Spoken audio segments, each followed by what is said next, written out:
Hey team, this is the off-season brought to you by the Wests Group, Newcastle and the Hunters' one-of-a-kind dining and entertainment venue. And this week, Lincoln, well, been a big week for you, Australia and England, and that massive live stream on the weekend for the first test. Mate, what a night it was. What a perfect way to cap off my 38th birthday. Can you believe it, 38? You don't look a day over 37. No, I do not, do I? No, mate, it was absolutely it was a blast having Joel and Haynes in here. Plenty of banter, plenty of laughs. It's just good, mate. We can all bond over one team, the mighty Kangaroos. So we put all our differences aside throughout the year. We can all come together and watch the Roos, and mate, they did a job. Can't wait to talk about that a little later in the show. Bloody oath. And there in the Knighted Bar with you, watching on during that game, the big birthday present that you got, which you got to talk about. Yeah, the mighty Chief, mate. I tell you what, he's like a little security blanket in here for me. I feel a bit better just even over my shoulder here. I love that. Yeah, I can see him. And yeah, shout out to Vicky who sold me the great piece. Yeah, used to work for Impulse Airlines, had the hots for it. The hubby was more than happy to get him out the door. But yeah, mate, he feels right at home here. I've always wanted a cardboard cutout. I'm glad I landed on the Chief, mate. Oh, mate, you couldn't have got a better cardboard cutout if you tried. I mean, he is one of the greatest and we love him so much. Who else do you share your birthday with, though, across the birthday weekend?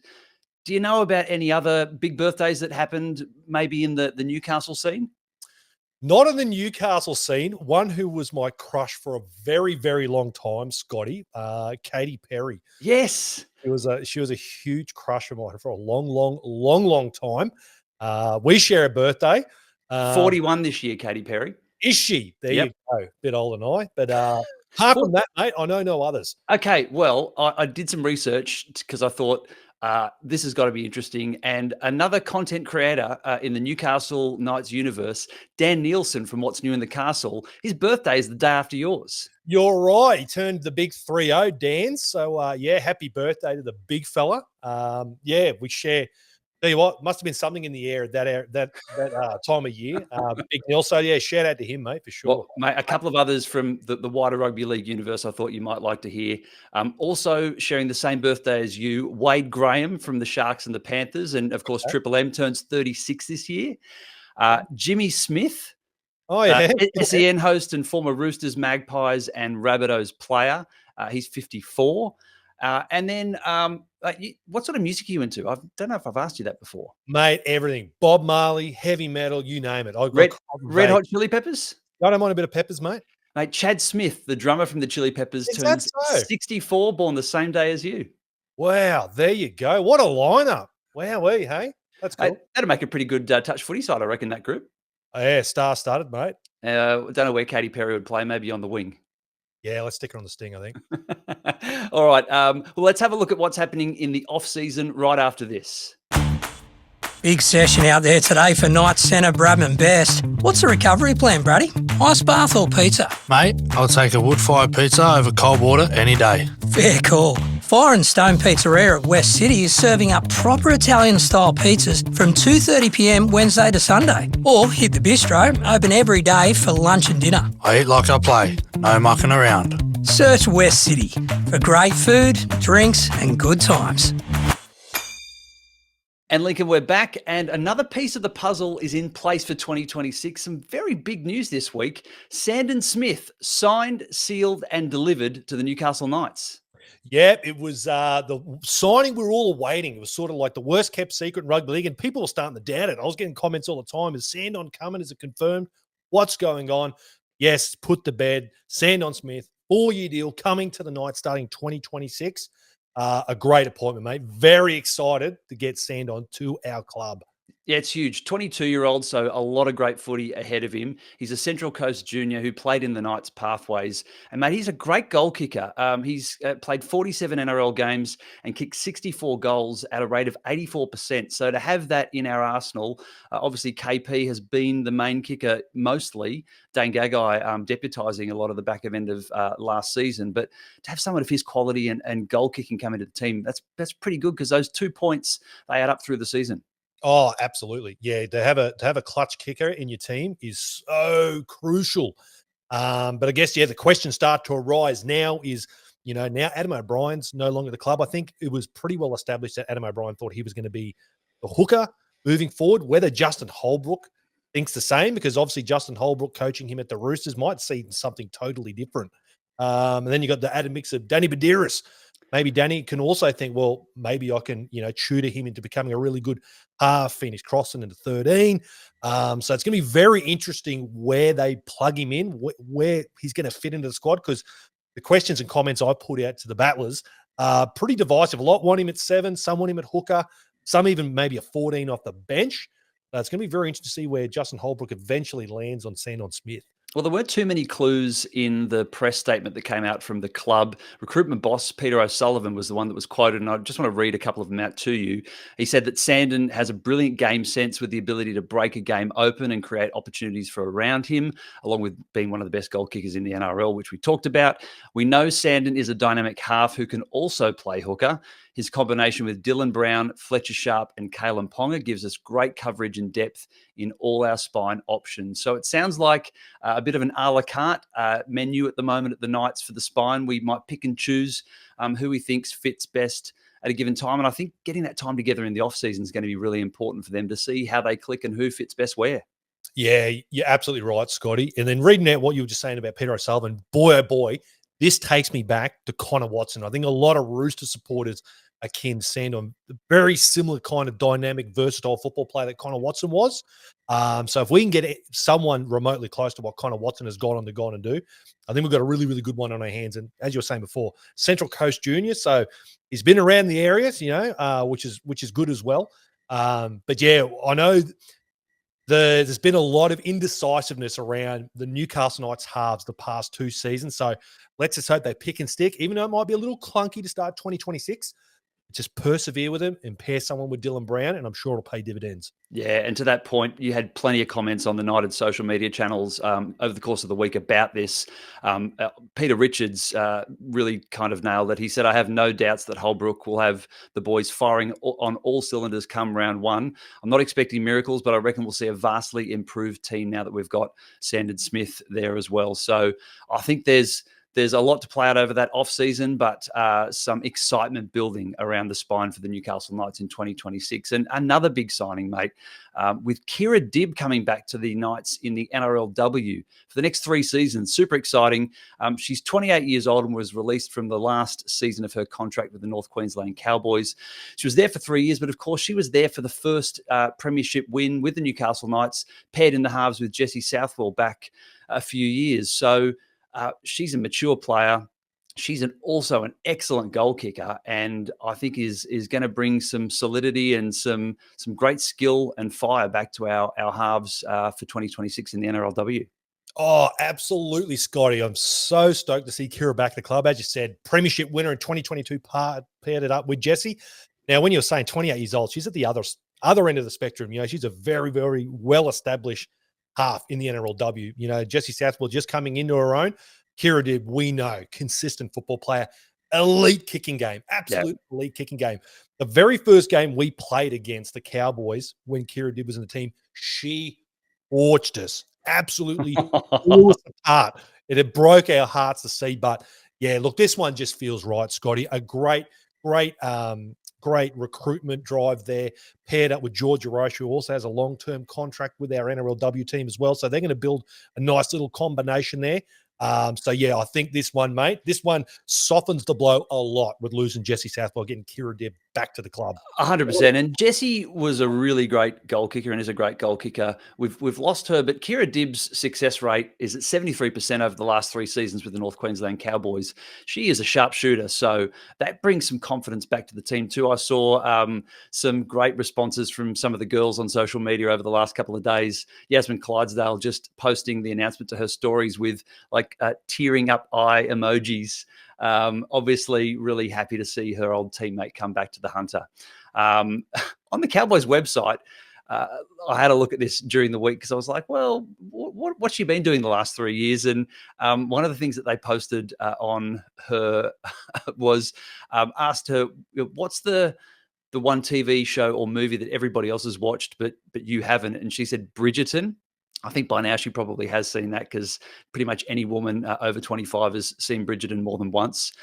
She said one thing that she'd like to learn to do is sign language, and her go-to karaoke song. Any guesses for someone like Kirra Dibb? What sort of karaoke song she might choose? Oh, Kirra Dibb and karaoke.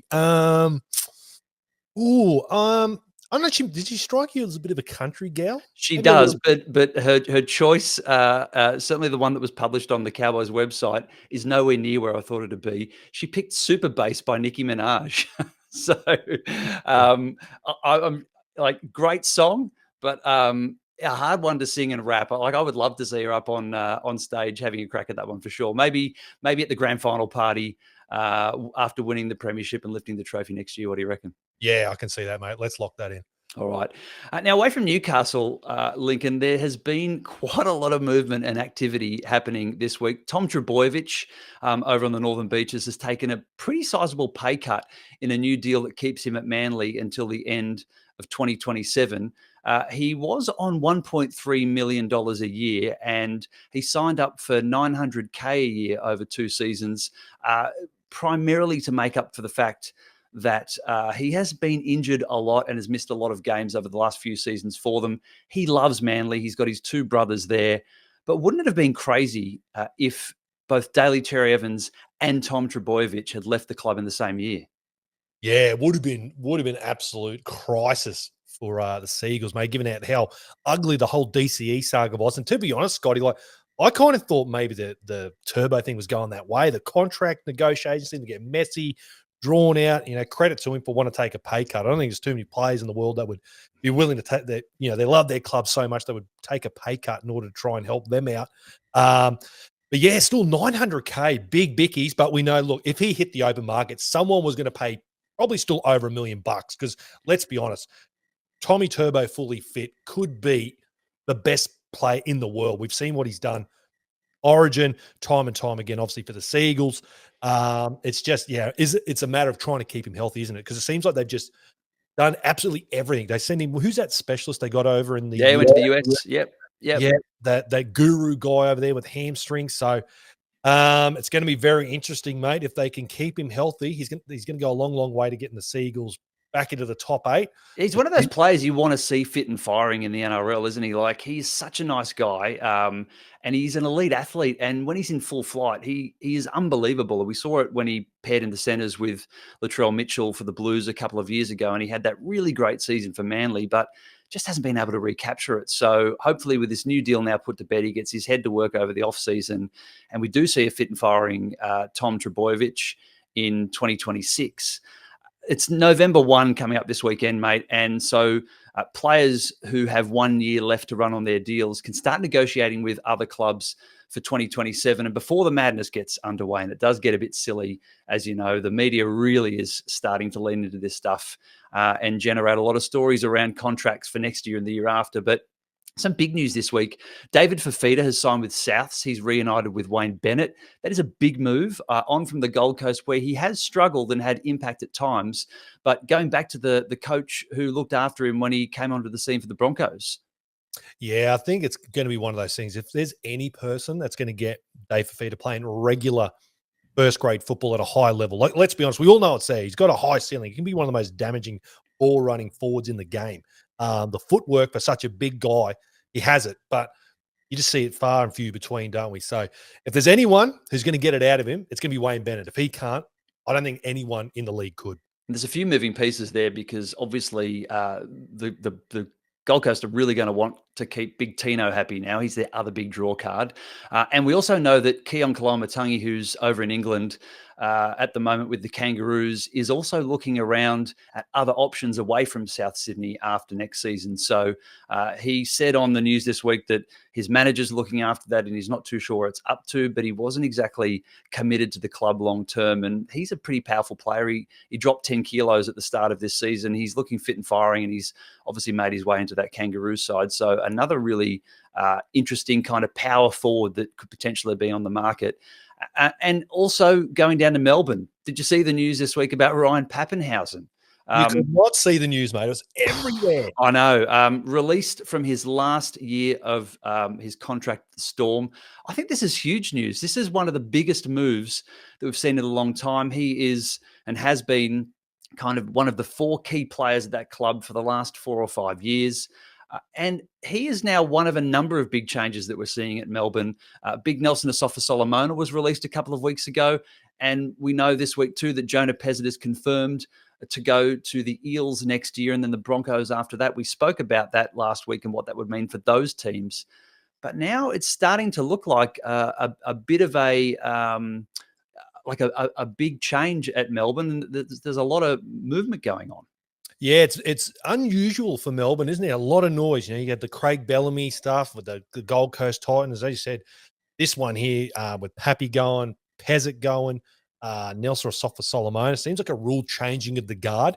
But look, if there's anyone who can keep it all together, it's going to be the Melbourne Storm. Had this happened to most other clubs, you probably think they're going to, fall down the ladder. But how many times have we written off, when the big 3 retired or moved on under Craig Bellamy's watch, and he had them back, they won a grand final, with only Cameron Smith left.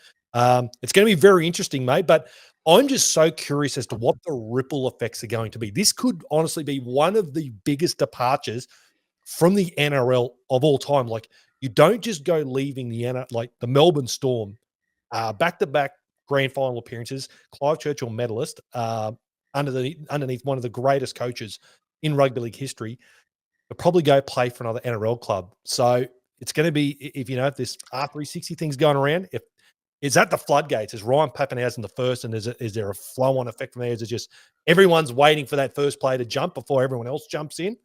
Going to be a really, really fun watch to see what happens. Well, I think the rebuild at Melbourne as well, because between Pappenhausen and Big Nelson, you've probably got at least $1.6 million being freed up under their cap there for next season. So they could be in the market for some really good key players, either at fullback or probably in the forwards. They need another big second rower to join their team, or a prop to really kind of help bolster that forward and give them the forward pack and give them punch. They've got, some really great solid players there. We know Josh, and their back row is pretty good, but I think they'd be looking for like a really big star signing. The other interesting thing that's been going on this week is, with 1 November coming, the list of players that could potentially start talking to other clubs and look to go elsewhere from 2027. The top 5 players' names were published in the Daily Telegraph this week. Payne Haas at the Broncos, $1.1 million for next season. I can't see him going anywhere because of his family circumstances in Brisbane. I mentioned Big Tino on the Gold Coast, who's on about $1.2 million. Harry Grant is off contract at the end of next season, but he has made comments this week in England about wanting to commit to Melbourne and to stay. And I think maybe with Ryan leaving, he's probably even more inclined to do so. James Tedesco has 1 year left on his contract at the Sydney Roosters. He's on $1.1 million. And I guess maybe there's some questions about who else needs a fullback like him, and could he be afforded at his age that he's at now?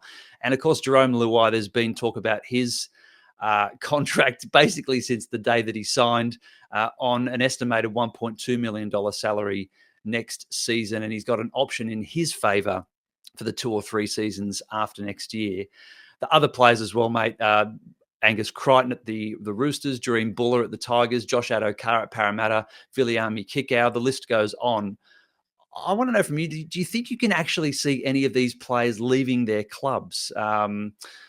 Harry Grant's committed. Tino Fasua-Malawi has sort of said, I want to see how things go. I want us to improve. There's some big name players there, but do you see them leaving their clubs to go somewhere else? Tino, I could, to be honest with you, mate. I just said Melbourne now got plenty to spend.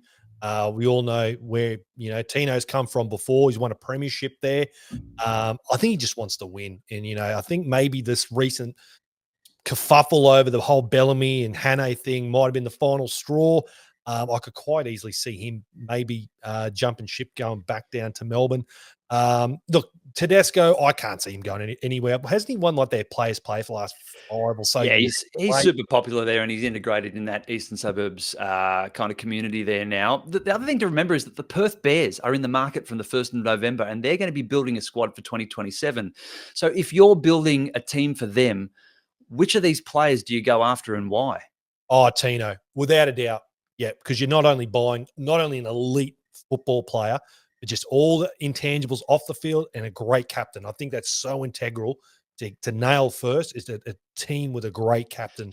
And his maturity's really surprised me. I've heard him talk a couple of times this week over in England, doing interviews with Nine News and others, and uh, talking about your contract and that situation can be a bit tricky and challenging. And he spoke with such maturity and confidence that you're right. Like, he is the kind of guy, he's 25. He's got at least 6, 7, 8, 9 more years left in him as an elite forward, and somebody that you could build a club around.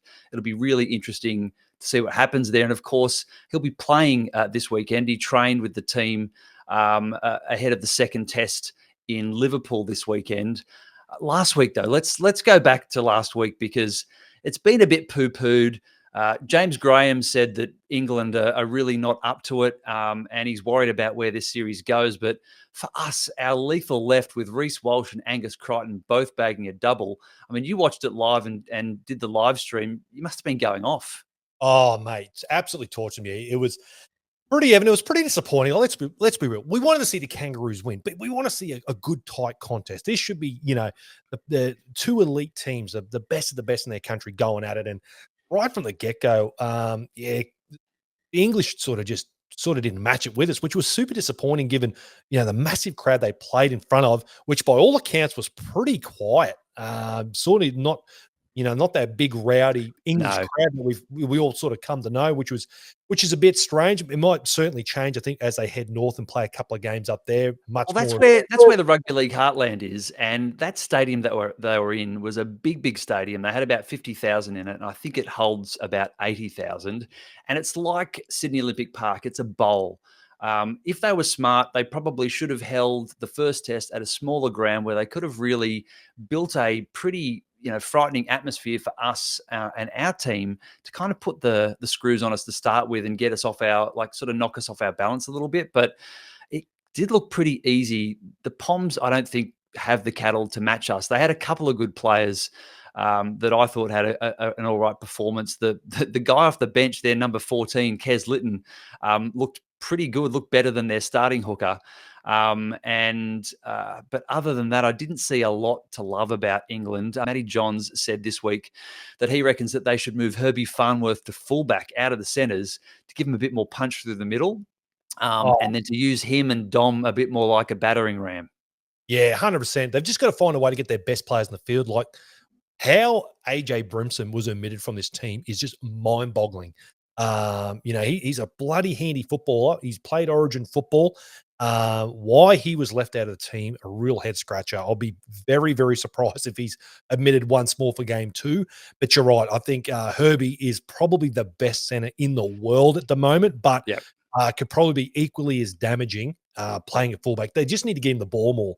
I think it's just as simple as that. So, look, our boy Dom, I thought he did have a pretty good game. I think, unfortunately, it was all clunky. I think they could really get much going. The power game, they just weren't winning that battle through the middle. That didn't really give their halves much time and space to really create much at all. And, it just flowed onto the outside backs. They really didn't get a lot of opportunities to kind of do what they do best. With that being said, though, I was pretty happy with our boy Dom's performance. KPP kept pretty quiet by his lofty standards, but I hope it's going to be a more intense battle, more sort of what we saw from Tonga and Samoa. That kind of intense performance between the two nations. Yeah, and maybe it was just a bit of a soft start, and they need to find their feet, and hopefully in a different environment in Liverpool, back in the north of England, where a lot of them are from, they might feel a bit more comfortable and sort of.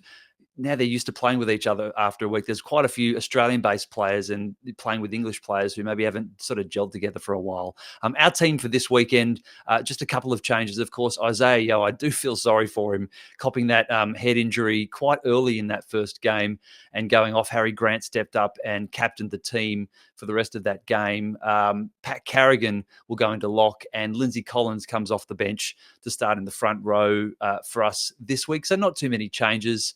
And they're really going to have to find a way to contain that left edge, Reece Walsh, Angus Crichton combined really, really well, along with Nathan Cleary on the left there. I think he's just got too much power and too much class in attack. And this week Nathan Cleary talked a lot about the defensive side of Reece Walsh's game, how much he stepped that up. And you did see that a couple of times with some big tackles, saving tries that just kept England out of the game. And it meant that when the Aussies came back out in the second half, they really put the foot down and did a number on them. But hopefully a better performance this week from England. An Aussie referee this week too. So I'm expecting faster ruck and play the ball speed. It was very slow and sluggish. And it's not the sort of footy that we're used to seeing.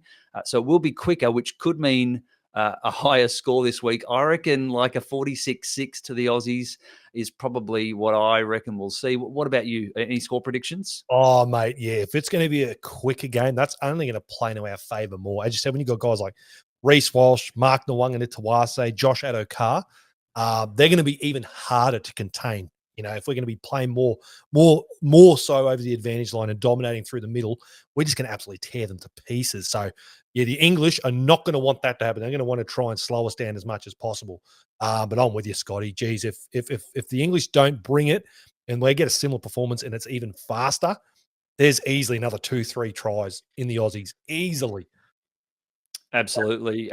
Live stream this Sunday morning, live from the Knighted Bar for the second test. Kickoff at 1:30 a.m. You can watch on Facebook and YouTube. Don't forget to get around that. Be a lot of fun watching that live with Lincoln. Now, the Gillaroos had a great performance too. Smashed Samoa 60-0. I've got to ask you, did you see that incredible try from Julia Robinson, snatching that crossfield kick from Jesse Southwell? Out of the air, over the try line, and diving and landing it in one go. Mate, who can match the Gillaroos? They, unfortunately, they are just blowing every team off the park. I can't remember who they played. I saw them play at Suncorp, the Pac Champs last year. It might have been PNG, and they nearly got to 90-0 or something. And then we saw what they did against the English over in Vegas. Now they're just a class unto themselves. They are just so stacked. Now, this might be my Knights bias, but I did get some flashbacks to a Tyson Frizzell try from a couple of years ago where he nabbed one out of the air over the try line and sort of landed it in one go. Do you remember that? Yeah, I do, Scotty. Well, speaking of Knights back rowers, our girl Yazzie scored a beautiful try. I tell you what, took me all the way back to that Knights team of 2023. Tamika Upton just finds a bit of space, tips the ball back to Jesse Southwell, who's there in support? Our girl Yazzie Clydesdale.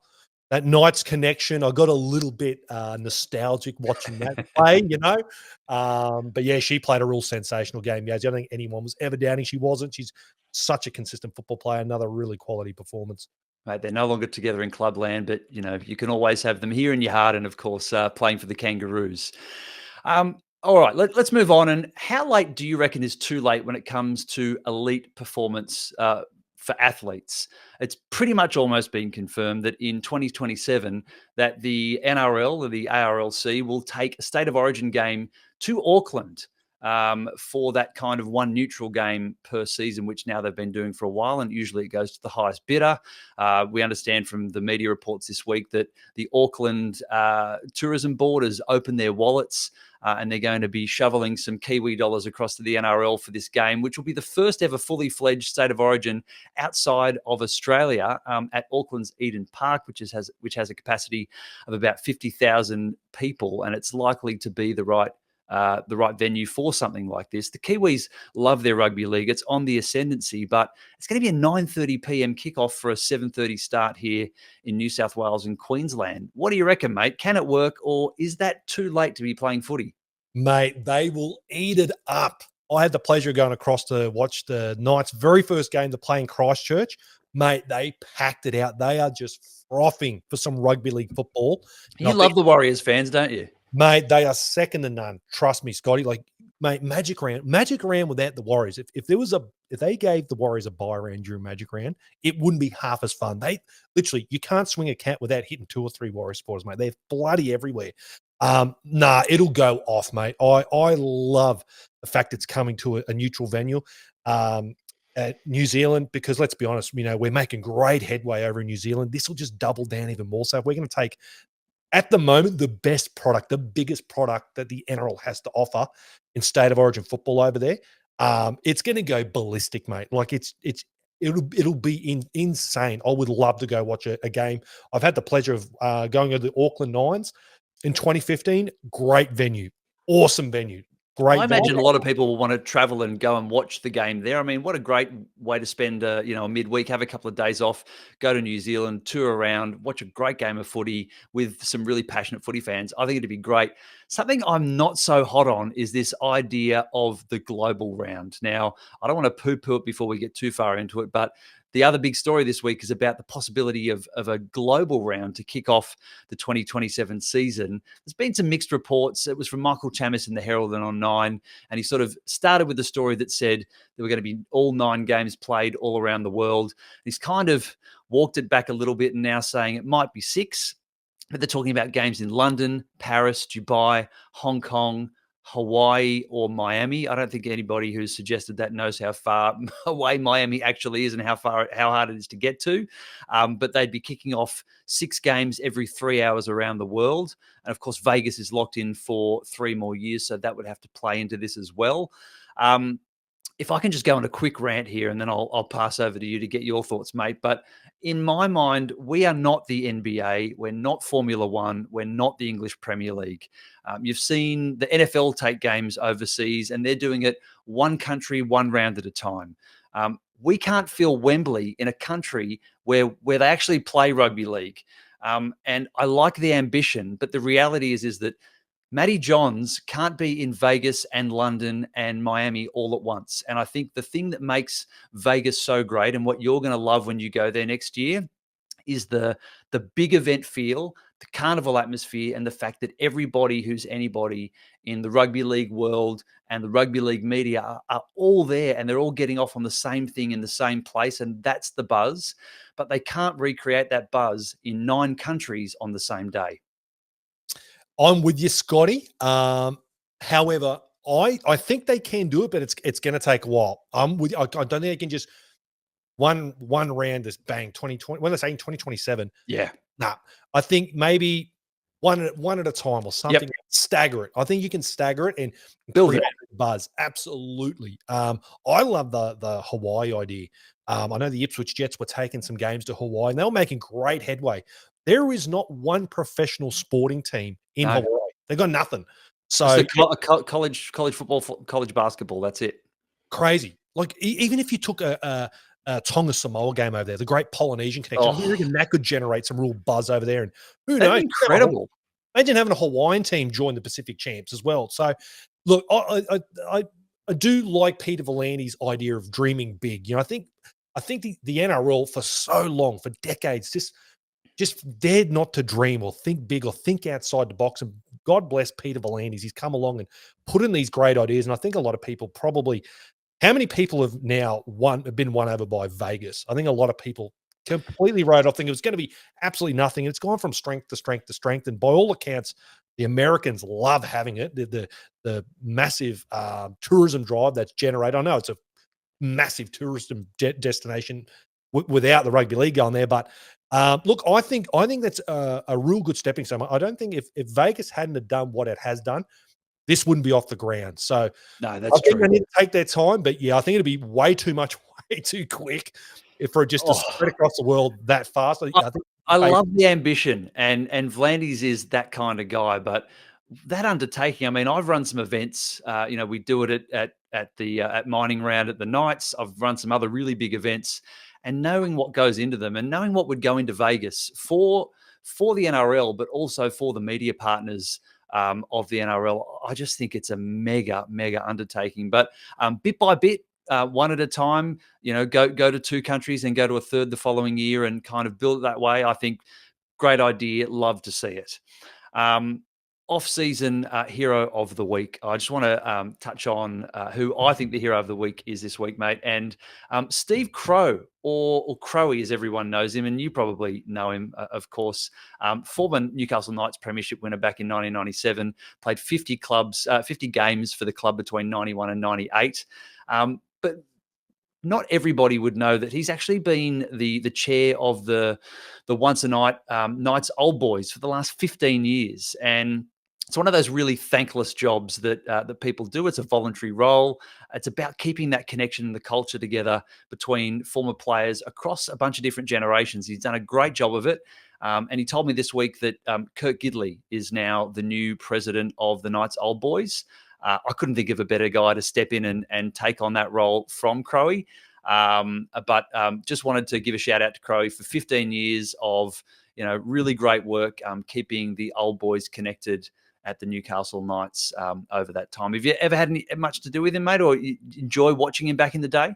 I did. I'd love to interview and pick his brain, Crowe, because what an incredible job. I don't think anyone anywhere would argue that the Newcastle Knights do Old Boys better than anyone, and it's so incredibly important.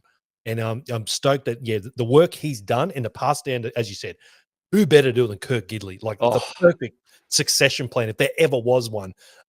It's so crucial that you don't lose that history, because how often do you see a club fall away from the great ties, what the inaugural teams, and what the club was founded upon, and what it meant to be a Newcastle Knight? Incredibly important. And to have Gids in there now, it's just going to go to a whole nother level once more. But shout out to Crowe. And awesome, as you said, very thankless job. And kudos to him. And him and there's a few of the Old Boys actually that they do keep a really tight connection. They're all so fit. Like they all have kept so fit and connected through, like they catch up and exercise a couple of times a week. I know Hughesy's obviously got the Air Locker gym in Newcastle. I think it's in Katara. A lot of them train there. It's nice to see that. And it's nice to see them keeping connected, I think, through work, the footy, but also physical exercise, which is important as you get older. So love seeing that from the boys, and a big shout out to Crowe and to Gids as well. We'll go around the grounds next, but can we first, mate, get a really big round of applause, like a genuine actual one, from the West Group, the owner of the Newcastle Knights and new sponsor of the off-season. Incredible, mate. What a full circle moment for me. I'm incredibly appreciative for the West Group jumping on board. Truly. I've had some absolutely amazing sponsors. For them to join the crew as well. I'm absolutely honored, mate. Truly. I genuinely mean that. To have them come on board and support us here at the Knighted is incredible. Well, they, of course, jumped in and saved the Knights during a difficult time. Have done a great job stewarding the club over the last sort of 7 or 8 years now. And I think the future's looking strong under Peter Parr as the new CEO of the Newcastle Knights and Philip Gardner as the CEO at Wests. And just like us here at the off-season, sport never stops, and neither does Wests. From the footy to the cricket, basketball, the races, it's live and loud on the big screen. And they've told us that if you're a full West member, Lincoln, you get 15% off drinks at public bars. So when you do get around, they last that little bit longer. Wherever you are, New Lambton, Cardiff, Mayfield, City, or Nelson's Bay, West has the game on. Find out what's on at mywest.com.au. All right, let's go around the grounds now with news from some of the other sports that we've been watching this week. And Lincoln, there is a famous fanzine in Manchester. I'm wearing my Manchester United jersey today, and there's a famous fanzine called United We Stand. It's been going for over 30 years. It's run by fans. There's a few different ones, but that's one of the more prominent ones. But now there's a guy getting around on social media, getting just as much attention, maybe more, with an Instagram account called the United Strand. Have you heard about this guy?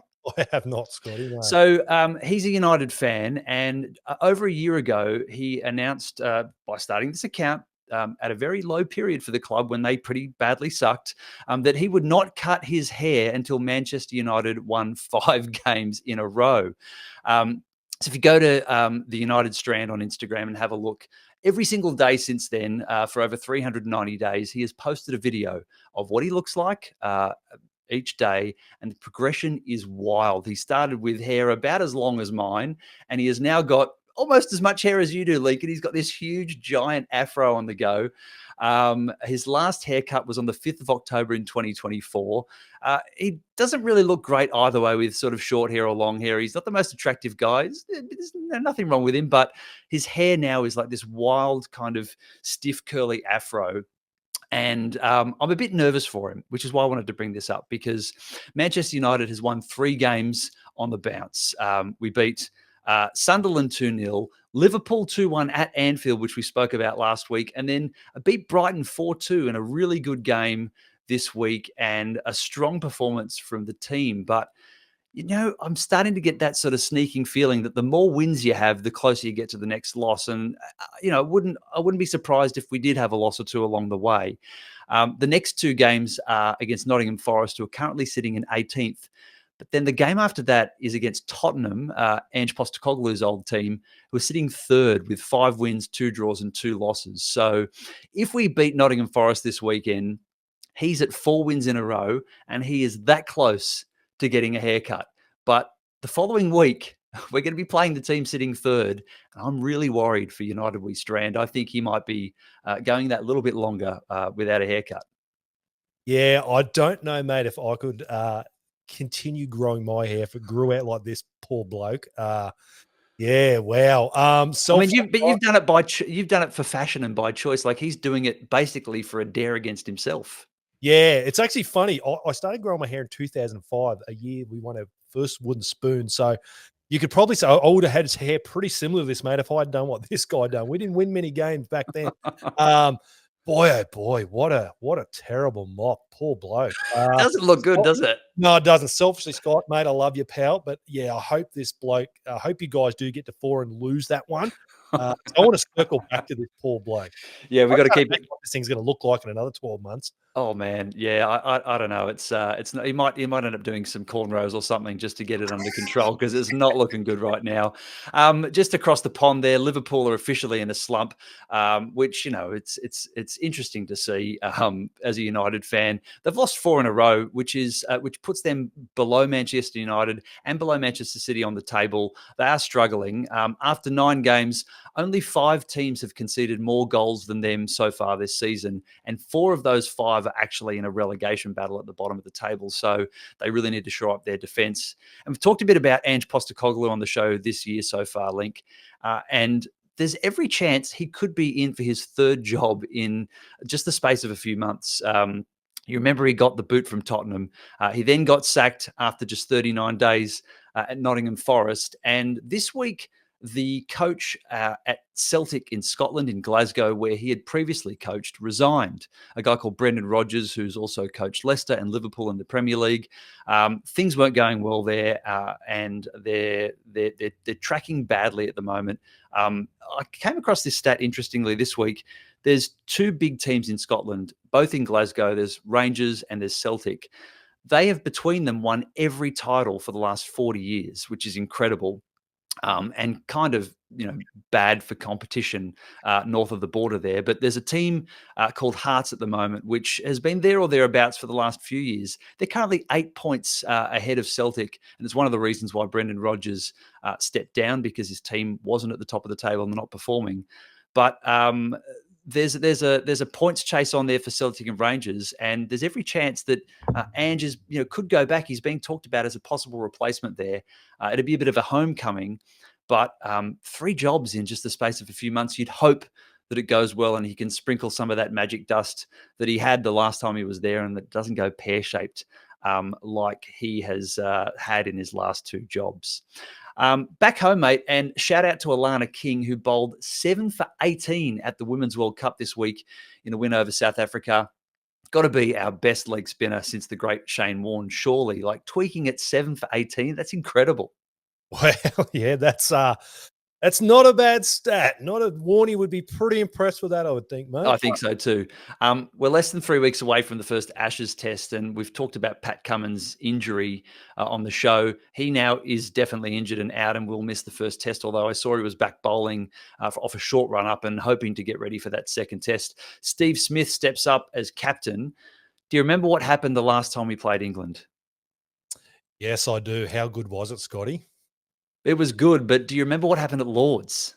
Was that the what they would deem a very controversial dirty play. unsportsmanlike, dirty Yes. play from Mm. our keeper, Alex Carey, who I think is a legend. He Yes. threw down the stumps after Johnny Bairstow walked outside of his crease back in 2023. It was hugely controversial, but if you check the rule book, England, it is allowed. But it was a terrible controversy at the time. The players erupted. The crowd were horrendous. They were spat at. The Aussie players were jeered. And of course, the big controversy when they walked through what's called the long room at Lord's. It's a very unusual situation where they have to walk through the members at Lord's from the stand into the men's dressing room, and they were pushed and shoved. They were yelled at. I think, was it Usman Khawaja who sort of squared up to one or two people when he was called out? Yeah. Very unusual circumstances, very aggressive from the English fans who, really should have just been getting stuck into their player for walking out of his crease. But I reckon we need to start thinking about what we could do to make the Poms feel a bit more uncomfortable here on this Ashes tour in Australia. Do you have any ideas? Oh, how do you upset a Pom, Scotty? I don't know. I would like to think that they would. I think eternally they think they're better than us because let's be honest, they shipped a bunch of us convicts. I think they look down upon us Aussies there. I don't know. How do we tap into a bit of that, the old convict spirit of the Australian? Could we turn off the air conditioning in their hotel rooms? Oh, that'd This kill summer? them. That's probably too lethal, Scotty. That's probably too far for the English. My lord. Could we get Matty and Joey down from Newcastle to hose the dressing sheds before England arrived at the SCG? Yes, that's a plan. I would pay money to see that, Scotty. Yeah, that would get it. That would get them those toffee pommies well and truly their nose out of joint. Oh, I know. Let's sell the mid-strength beer at the SCG. Yeah, cold mid-strength beers because they like them warm, don't That's they? true. That's true. That's enough to make anybody angry. We could bowl underarm for the whole test, like we did against the Kiwis back in the day. Yeah, I'm sure that would well and truly get their nose out of joint, mate. We pulled that stunt. I mean, that would be controversial. Could we send out some streakers onto the pitch? Like that guy that ran out in the State of Origin that looked like Gordon Tallis in the nude. Do you remember him? We've had some good streakers, Scotty, haven't we? Oh, absolutely. Well, there was the one, I think we actually talked about this on the show last year where, what was his name? The guy, the Andrew Simons, dropped the bloke with the shoulder charge. It was so good. But there's been plenty over the years. I reckon maybe sneaking a few full strength beers into the crowd and getting a few of those guys to nude up and jump out and put the English players off. That could be one way to upset them and hopefully secure us the Ashes win. Yeah, maybe we try and find some of those Bogan legends at Bathurst. Bring them into a test, mate. That would absolutely go nuts. Absolutely. The Bogans versus the Barmy Army. Now we are talking. Yes. Come on. Now, that is a great idea. Well, I'll tell you what, I'll leave that with you to do some recruiting over the next week. See if you can get a few Bogans lined up for that New Year's Day test at the SCG and maybe the one at the Gabba as well when you're there at your local ground, and let's see what we can do. Hey, speaking of streakers, I did want to finish with this story. During the Kangaroos tour of England in 1967, the Aussies were enjoying the nightlife in Yorkshire in a little village called Ilkley, which I've actually been to. Nice little place. When one member of the team there decided to stroll the streets wearing nothing but a bowler hat. You know, a bowler hat, it's like a pork pie hat, but with a bit more of a brim around it, right? Yeah. Nobody was ever disciplined over this, simpler times, of course. But league legend Johnny Raper, he was the larrikin of the team. I don't know if he was the Reece Walsh or the Harry Grant of the team, but he was the jokester and he was the one rumoured to be responsible. Now, at the time, he didn't do anything to dispel those rumours. In fact, over the course of his playing career and beyond, he actually encouraged those rumours to the point that he wore bowler hats when he did public speaking gigs and even sported one in a TV ad for a tyre company. So he got plenty of mileage out of this. His autobiography was even titled The Man in the Bowler Hat. So legend has it then that he's the guy getting around in the nude in Yorkshire, never got disciplined. But it turned out in the end, the future immortal wasn't the nude stroller. It was the bare naked bowler hat wearer who was a Queenslander of the team, of course, Dennis Manteet, which Oh, a bit of stolen valor by Johnny Raper. absolutely, but didn't he make the Oh. most of it? Bloody, yeah, you see, you got some mileage out of that. Well, and also the guy that did it with a surname like Manteet. Yeah. For some nude strolling in the village in Yorkshire, not too bad. Is it just a nice little quaint village, is it? It truly is. It's like out on the moors, really quaint, tiny little village. And I think seeing a nude bloke walking around and with a bowler hat over. Well, I don't know. Was it on his head or was it somewhere else? I don't know, but it would have certainly set a cat amongst the pigeons. It's not fancy England, but it was a little proper little town in the north of England. Yeah, certainly proven to the Poms why they shipped off our ancestors when they did, mate. Another great tick in that column for sure. Oh, mate. All right. Well, that's it for the off-season this week, brought to you by the Wests Group, Newcastle and the Hunters, one-of-a-kind dining and entertainment venue. A quick little reminder too there that members enjoy $6 happy hours every day from 4 to 6 p.m. How good is that? Join by the 31st of December this year, and you get a $10 voucher so you can make the most of those daily savings, which is pretty cool. You can watch or listen to the show every week on Spotify, YouTube, and Facebook. And if you do have any questions about the footy or about the Knights for next season, or even just about some of the other sports that you're watching over the off season, shoot them through to Lincoln, send him a DM, and we'll answer them on upcoming shows. Mate, enjoy the live stream this weekend and the second test. I will, mate. Burning the candle at both ends, but I'm a great, true patriot, mate. So I'm looking forward to it. You are good luck to you, sir. Godspeed. Have a great live stream, and here's to the Aussies winning in a tighter tussle in Liverpool. We'll be back next week, and in the meantime, enjoy your off season.